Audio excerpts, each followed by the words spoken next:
Hey everyone, it's Spookydood, and if you're wondering why I'm so high energy, it's because I asked you for all your Deltarune hot takes on September 5th, and I totally forgot about them, and now the demon that kills people for not posting videos about Deltarune hot takes is banging on my door. So here's a video reviewing all of your hot takes. If your hot take wasn't included, don't worry, I'll make more of these if you leave a like and subscribe to me. My name is Spookydood. Please make sure to like and subscribe. Now let's discuss. First off, I'm not ripping off Shay, by the way. I wrote the script for this video, like, a month ago, and I was like, yes, this is gonna be great. I've got this great idea. And then Shay uploaded it, and I was like, darn, now I've got to wait a minute. So, Shay, if you happen to be watching this, I'm deeply sorry for not stealing your concept. Anyway, let's discuss. Hot take number 1, Kris saw Des disappear. I think this is a guaranteed yes, absolutely.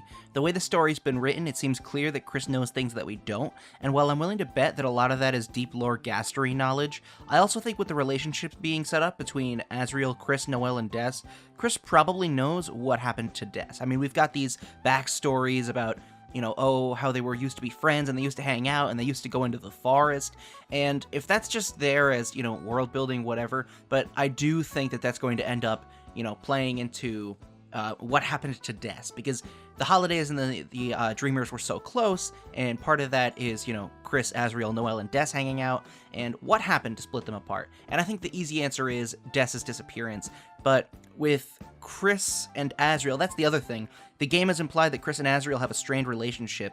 You know, their throat tightens when they drink the hot chocolate, they won't peek into his room, the line that they've taken enough when you take the money from his drawer. And while many think that it's because Kris killed him, I think it's much more likely that Kris either witnessed or caused Des' disappearance, and that's what, you know, split them apart a little bit. It's clear that Kris is clearly bothered by something from their past, and is afraid to grow up, and while someone could do a much deeper dive into the narrative themes in order to better form a theory here, I think it's safe to assume that yes, Kris does indeed have knowledge of Des' disappearance.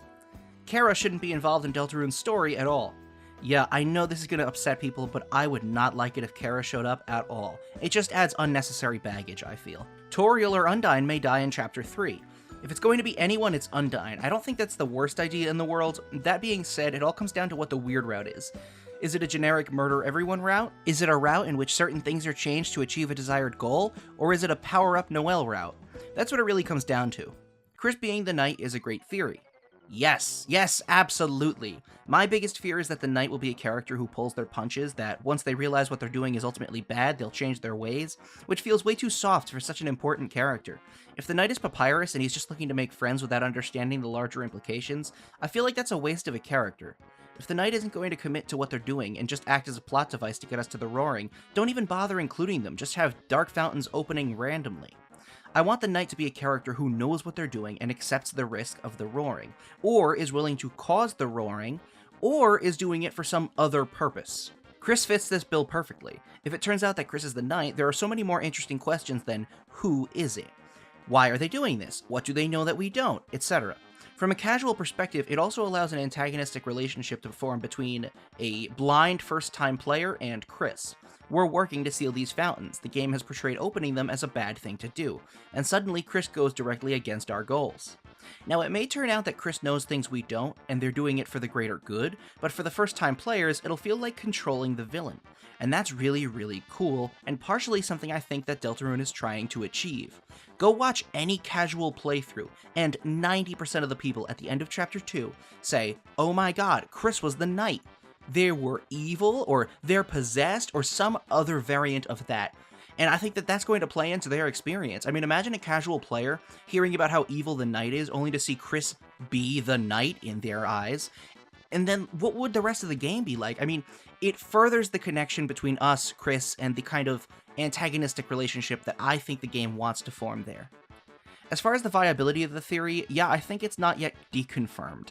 Most of the proof... see, I've talked about this before, and people disagree with me on this, and I'm okay with that. I'm okay that you don't like what I have to say about this.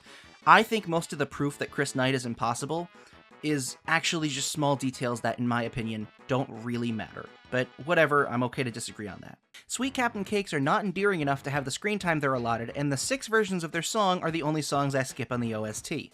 Yeah, I kind of agree with that. I loved their actual battle, but they're not that interesting. Don't really have anything too unique about them compared to other shopkeeper characters, and I kind of think they're super forgettable.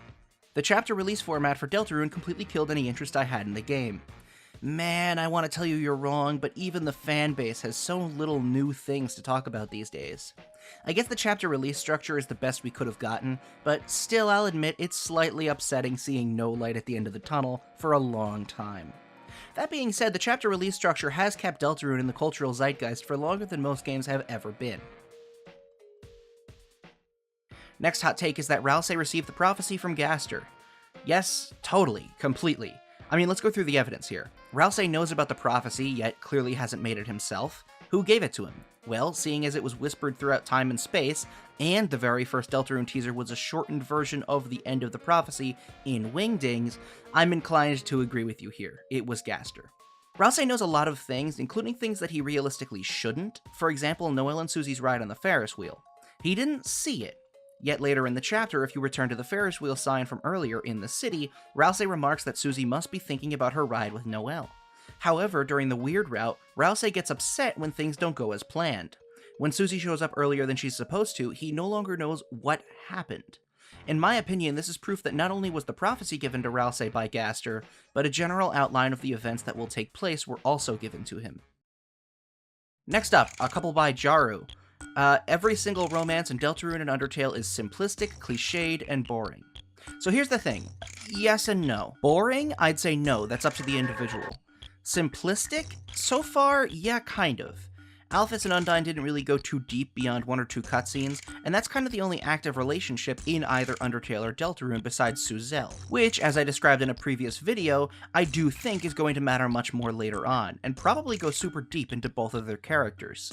I think it's hard to say whether Toby's good at writing romance or not, specifically because he hasn't really done that, ever. Except once. There's really one active romance in either Undertale or Deltarune. Suzel, for all intents and purposes, is at stage 1, and Alphys and Undyne is just a nice side story to round off their characters. Toby hasn't really written a romance that's crucial to the plot just yet, but I do have hope for Suzel. Next Jaru hot take is that Susie's character peaked in Chapter 1 and has been boring ever since. Again, I have to say yes and no. Susie was incredibly antagonistic in Chapter 1. She was very well written, actually, threatening to bite Kris's face off, being mean towards our main characters, and honestly, I do slightly think comparing Chapter 2's Susie to Chapter 1's Susie is like comparing Canon Draco Malfoy to Fanon Draco Malfoy. That being said, it's clearly purposeful. Susie went from being a standoffish bully to someone who's opened up to people. She has friends, people who'd want her to stay over at their house. Ralsei giving her a home in Castletown probably meant so much to her, even if she isn't going to admit it. I will say that in Chapter 2, there is less conflict between us and Susie as a character, however I wouldn't jump to saying she's boring. Especially because I think it's only a matter of time until she finds out that everything she loves is fake, and we get to hear Versus Susie reprise. Next up is one by Value Network, who says, ignoring the cool lore stuff and purely focusing on the gameplay, the element system is very underutilized so far and feels disconnected from the rest of the battle system. If future chapters don't utilize it more, the element mechanic might become a big missed opportunity. This is one I have to disagree with. I think this because I can't figure out a way to have an element system that adds to the game rather than just clunks it up. Pokemon is a game with a strong element system, allowing you to have one Mon on the field at all times, with 1 to 2 elements assigned to them, and even more possible elements as attacks. Add to that 6 different Pokemon in your party, and you have the potential to utilize all 18 elements in any given fight. Deltarune gives us 3 party members who cannot be swapped, and unless we suddenly gain that ability to swap out party members in Chapter 3, I don't really think that elements could be utilized in a way that promotes battle strategies and planning ahead. Next one says that Church will not be a Dark World, and I really disagree with this. Just because it's the obvious answer doesn't mean it's wrong. I think the Church Dark World isn't just guaranteed, it's needed. We've got so much angel stuff that hasn't been explained, we don't know about Hometown's religion, we don't know about the Angel's Heaven, we don't know what Alvin's up to, and we need some big Rudy stuff to happen, as well as a second Noelle Dark World. All of this lines up for the Church. Even though it's expected, I think the way that the Church and the concept of religion have their tendrils wrapped around every single aspect of the game would make this a really good Dark World. Next one is that romance isn't relevant and shouldn't happen in Deltarune. And this is another one I disagree with.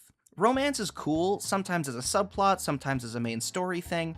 I'm not 100% sure where any specific romance in Deltarune is going, but I wouldn't say it's a bad thing by default.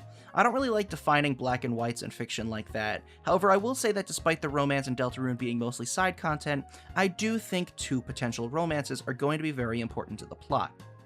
The next one is that Ralsei looking like Asriel means nothing. And this is another one I really do disagree with. It's very important. Young Asriel has been described very similarly to Ralsei. Noelle points out that Ralsei looks like Asriel. Kris clearly has some fears about growing up, and their relationship with Asriel is seemingly strained in some way. Ralsei looking like Asriel is 100% important. The concern with many players is that if the game allows you to romance Ralsei, and if he's supposed to be Asriel, that's super weird. And yeah, I kind of think that's purposeful. I kind of think the game wants you to think that. You're an active participant in the story, and if you choose to pair Kris with Ralsei romantically, deny that there's any relation despite all the evidence available, only to find out that Ralsei is practically a clone of Asriel, that weird feeling is kind of on you. I don't think the game is going to tell you that you're evil for pushing this relationship, but more so that this relationship is going to be one of those video game commentary things, with the player's perspective and desires ending up completely misaligned from what Kris wants. The next one is, we won't see Des. This is another no for me. Whether or not Des will come back or be resurrected, I'm not really sure. However, I do think it's safe to say that she's integral to the plot. People write off Des and Gaster being important because they're not yet spoken about directly. Like, we know that the Knight and the Titans are big and evil, but I don't feel like they're the final boss material when you actually think about the larger story beyond the prophecy and the big quest. Like, yeah, the Titans and the Knight feel like final bosses in the Dark World adventures. And if the game was just the Dark World, I'd agree that yeah, they're the big bads. But do you really think that they fit as the final bosses to the Light World story? Like, when you play this story, do you say, I can't wait to kick the asses of nameless beasts? Because I don't. When I think of Deltarune as a whole, I don't really think about the Titans or the Knight as these big important deals. Des is going to be eventually explained, Gaster is going to eventually be explained. I think everyone's so eager to just go on their generic Undertale-flavored quest to fight the big bad that they're not realizing the much bigger picture that may or may not be in front of them, which I actually think is kind of the point of the game. Skies Forever Blue is Deltarune foreshadowing in some way, shape, or form. I was a bit harsh on this opinion when the song first released, but I do have to double down and say no, I think that Skies Forever Blue isn't a literal thing that happened in the game's story, and it doesn't really make any sense as a parallel. It's just a song about a game world, and a character falling in love with the player. Device Friend will be plot relevant in some way. Yeah, probably. I think it's clearly meant to be something, and its repeated usage suggests some underlying pattern we just don't realize yet. Deltarune isn't as complicated as some theorists make it out to be. Yes and no. No in the sense that there are a ton of future plot devices that we don't know yet, which will completely skew how we see the story. Yes in the sense that some things theorists, including myself, come up with are concepts that give Deltarune more symbolism and interconnected storytelling than the Bible. While I think endgame speculation is very fun, people need to realize all of them are wrong. It's far too early to accurately predict things like that. Yes and no. Yes in the sense that, like I said, there are so many twists and plot devices and character decisions we haven't seen yet, but no as in, and this is going to sound like the ramblings of a crazy person, but the beginning and ends of things are tied, and if you find the underlying soul of a piece of fiction, chances are you may be able to predict how it was made, the thought process going into the development, and how it will continue to be made based on that. I know that sounds insane, but, I know what it means. Phew, well, I finally managed to defeat the demon who kills you if you don't make Deltarune hot take videos. All is right with the world again. Like I said, if you'd like more of these kinds of videos, leave a like and subscribe.